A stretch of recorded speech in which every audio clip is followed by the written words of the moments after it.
में दर्शन दिए।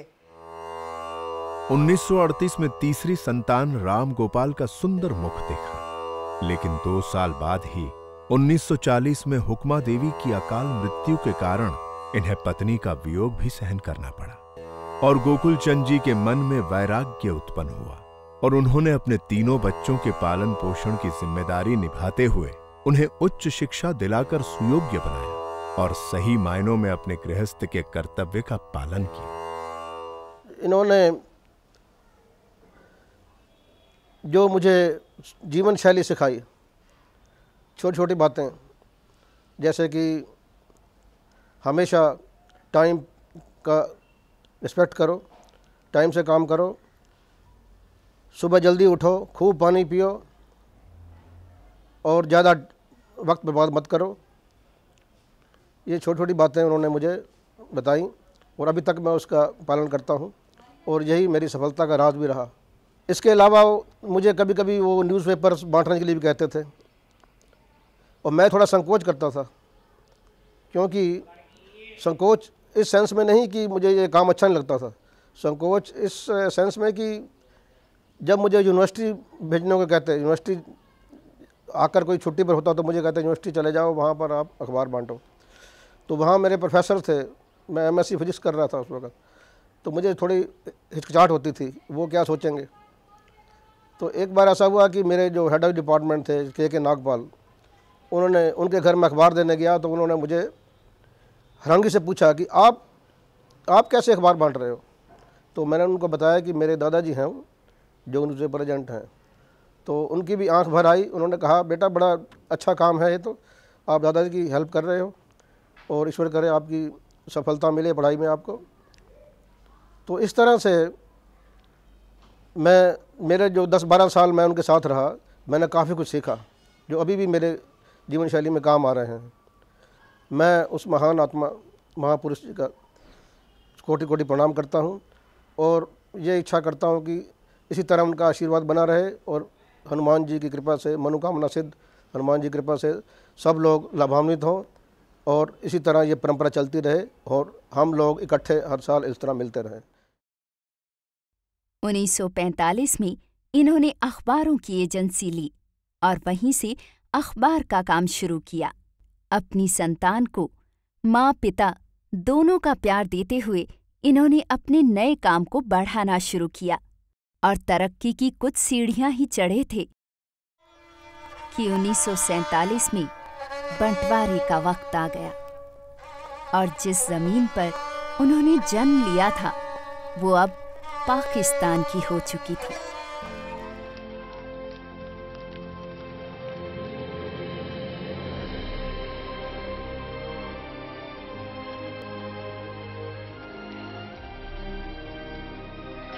लाखों लोग जिस सरकारी फरमान का शिकार थे, उसमें ना चाहते हुए भी उन्हें शामिल होना पड़ा और आखिरकार 19 सितंबर 1947 में कुछ मुस्लिम दोस्तों के समझाने पर उन्हें अपनी जन्मभूमि, कर्मभूमि, अपने सुख दुख की सांझ और अपना सरमाया छोड़कर हिंदुस्तान आना पड़ा। यहाँ आकर उन्होंने कुरुक्षेत्र में अपना डेरा डाला। मेरे दादाजी, जिनको हम सब प्यार से लाला जी के नाम से पुकारते थे, बड़े दयालु और बड़े ही कृपालु थे और मैं बचपन से जो उनके साथ मेरे पास बड़ा स्नेह था, उनका मेरे साथ बहुत स्नेह था। और मुझे याद है वो सवेरे उठ के सुबह सुबह, चाहे सर्दी हो कितनी भी, एक्सरसाइज करते, शीर्षासन करते और ठंडे पानी से नहाते थे। तो जब भी मैं कभी जाता था तो घर में वो कहते थे मुकेश डॉक्टर आ गया, मुकेश आ गया, इनको जितने मरीज़ थे ना सब बुला लेते थे, उनको कहते बुला के आता हूँ, उनका घुटना देख, बड़े देर से आई है, बड़े देर से आए हुए हैं ये इनका। तो उनको हमें हमारी तरफ से सबको नतमस्तक होकर हम सब उनके सादर चरण वंदना करते हैं और हमेशा उनकी हमारी याद, उनकी वजह से हम सब फले फूले हैं और इतने अच्छे आयाम पर पहुँचे हैं। तो मैं हमेशा उनके लिए सदा ईश्वर से प्रार्थना करता हूँ।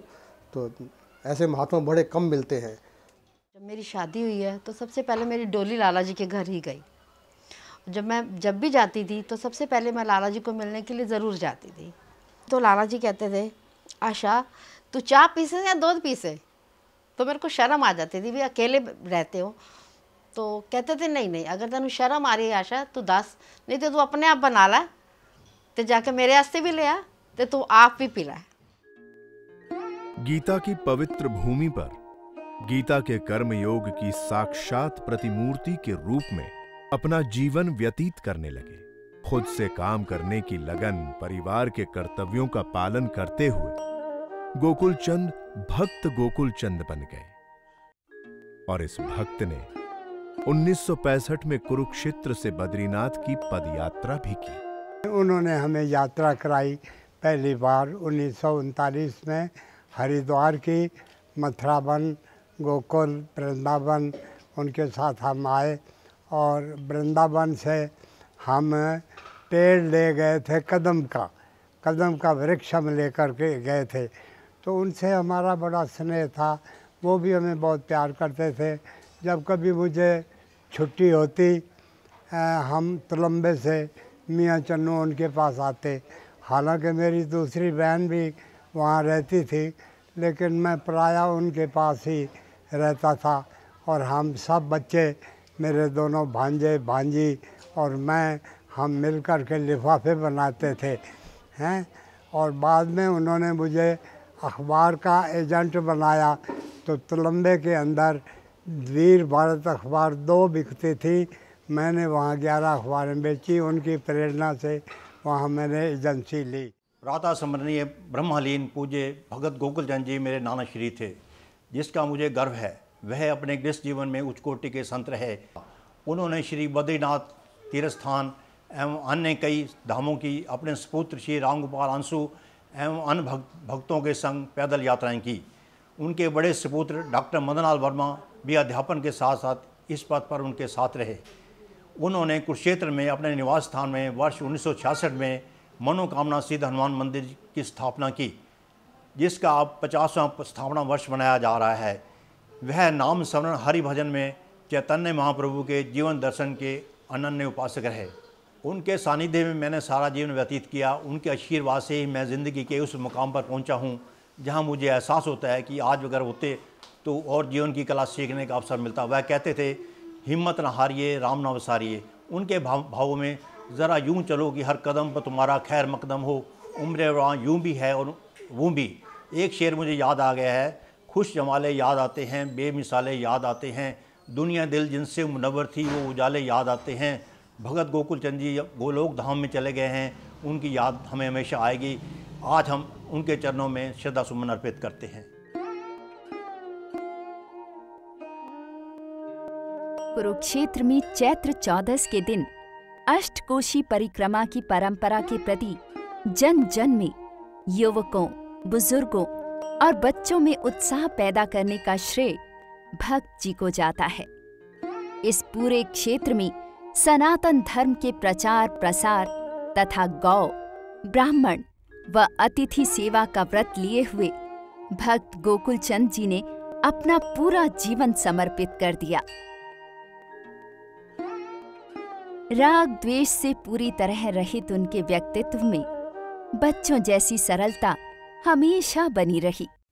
हर मंगलवार व एकादशी के दिन वे नियमित रूप से व्रत तथा संकीर्तन करते थे। जब भगत जी से मेरा मुलाकात हुई तो भगत जी ने मुझे कहा कि आप हनुमान जी के सामने गद्दी के ऊपर बैठे। मैं उनसे कहने लगा, भगत जी मैं तो कभी भी इस कार्य में प्रयुक्त नहीं हूँ। लेकिन वो कहने लगे, कोई बात नहीं, ये हनुमंत लाल जी की कृपा है, आपको यहाँ पे बैठना है। मेरा और आपका जीवन लगभग एक सा है, इसलिए मेरी ये इच्छा है कि आप इस गद्दी के ऊपर बैठे। और बैठते ही उन्होंने मुझे एक दोहा बताया कि आपने एक विचार रखना है, मंगन गया सो मर गया, मंगन मूल न जाए, उससे पहले वो मर्या जो होए तो कर दे नाहे। आपने किसी से मांगना नहीं, हनुमंत लाल जी आपका कार्य सारा सिद्ध करेंगे। उसके पश्चात मैं वहाँ पे गद्दी के ऊपर बैठने लगा। भगत जी का जीवन एक ऐसा जीवन था, एक वृक्ष के समान। जैसे वृक्ष बीज रूप में होता है तब भी वो भलाई के कार्य करता है। उसके बाद वह विकसित होता है, विकसित के बाद भी भलाई करता है। फिर उसकी छाया होती है, पुष्प होते हैं, मकरंद होती है, सुगंध होती है।